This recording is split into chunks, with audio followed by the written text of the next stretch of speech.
বিসমিল্লাহির রহমানির রহিম। আমাদের আজকের ভিডিওটি আমরা ৩টি ভাগে বিভক্ত করেছি।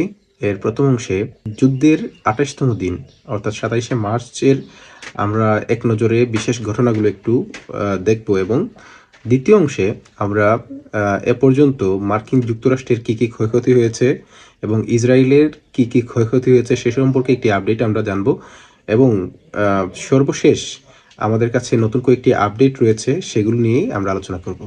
তো আমাদের ভিডিওর শুরুতেই আমরা একটি ব্রেকিং নিউজ দিয়ে আসলে আমাদের ভিডিওটি আজকে শুরু করতে চাচ্ছি। সেখানে যে আপনারা জানেন ইরানের খার্গ আইল্যান্ডটি দখল করার জন্য মার্কিন যুক্তরাষ্ট্র ইতিমধ্যে মরিয়া হয়ে আছে এবং তারা বিভিন্নভাবে প্রচেষ্টা করে যাচ্ছে। তারই প্রস্তুতি স্বরূপ তারা মধ্যপ্রাচ্যে হাজার হাজার সৈন্য, মার্কিন মেরিন সৈন্য তারা ডিপ্লয় করেছে ইতিমধ্যে। তো তারই একটি প্রচেষ্টা স্বরূপ তারা কুয়েতের আমেরিকান বেস থেকে 4টি ল্যান্ডিং ক্যারিয়ার নিয়ে তারা মূলত ইরানের খার্গ আইল্যান্ডের দিকে যাত্রা করে। আপনারা জানেন আমেরিকার হুমকি মোকাবেলায় ইরান খার্গ আইল্যান্ডের চতুর্পাশে তাদের নজরদারি বৃদ্ধি করেছে এবং তারা ভালোভাবে প্রস্তুতিও নিয়ে রেখেছে। আর যখনই আমেরিকা তাদের এই অভিযানটি পরিচালনা করার জন্য তারা পদক্ষেপ নেয়, ইরান সাথে সাথে সেই 4টি ল্যান্ডিং ক্যারিয়ারে আক্রমণ করে সেগুলো ধ্বংস করে দেয়।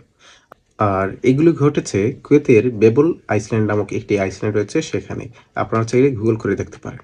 এখন আমরা আমাদের ভিডিওর মূল বিষয়বস্তুতে আমরা একটু প্রবেশ করতে যাচ্ছি। তো ইরান যুদ্ধ ২৭শে মার্চ ২৮তম দিনের সারসংক্ষেপ। এখানে প্রথম যে বিষয়টি রয়েছে সেটা হচ্ছে কুয়েতের বন্দর কর্তৃপক্ষের তথ্য মতে দেশটির সুয়াইখ বন্দরে বেশ কয়েকটি ড্রোন আঘাত হেনেছে, যার ফলে ব্যাপক বস্তুগত ক্ষয়ক্ষতি হয়েছে।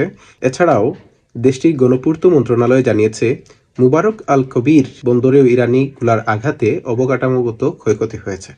অন্যদিকে মার্কিন বিচার বিভাগ নিশ্চিত করেছে যে এফবিআই ডিরেক্টর খাস প্যাটেলের ব্যক্তিগত ইমেইল অ্যাকাউন্টটি হ্যাক করা হয়েছে, আর হ্যাকার গ্রুপ হান্দালা প্যাটেলের কিছু ব্যক্তিগত ছবি প্রকাশ করে জানিয়েছে এগুলো তার ইমেইল থেকে সংগৃহীত। ধারণা করা হয় এই গ্রুপটি ইরানের গোয়েন্দা ও নিরাপত্তা মন্ত্রণালয় দ্বারা পরিচালিত। অন্যদিকে ইসরায়েলি চ্যানেল 11কে দেয়া এক সাক্ষাৎকারে গালেই জাহাল এর সাবেক কমান্ডার বলেছেন, হিজবুল্লাহর সক্ষমতা দেখে আমরা রীতিমতো অবাক হয়েছি। হিজবুল্লাহর দাবি অনুযায়ী এখন পর্যন্ত আল আরাবিয়াতে প্রকাশিত একটি তথ্য মতে হিজবুল্লাহ এখন পর্যন্ত প্রায় 100টিরও বেশি ইসরায়েলি ট্যাঙ্ক ধ্বংস করেছে। এমনকি তারা একদিনে সর্বোচ্চ 20 থেকে 21টি ট্যাঙ্ক ধ্বংস করেছে ইসরায়েলের। সুতরাং বলা যায় সব থেকে ভয়ঙ্কর যুদ্ধ চলছে ওইখানে হিজবুল্লাহ এবং ইসরায়েলের মধ্যে। আইআরজিসি দাবি করেছে তারা কুয়েতে বুবিয়ান দ্বীপে অবস্থানরত মার্কিন ইসরায়েলি বাহিনীকে লক্ষ্য করে হামলা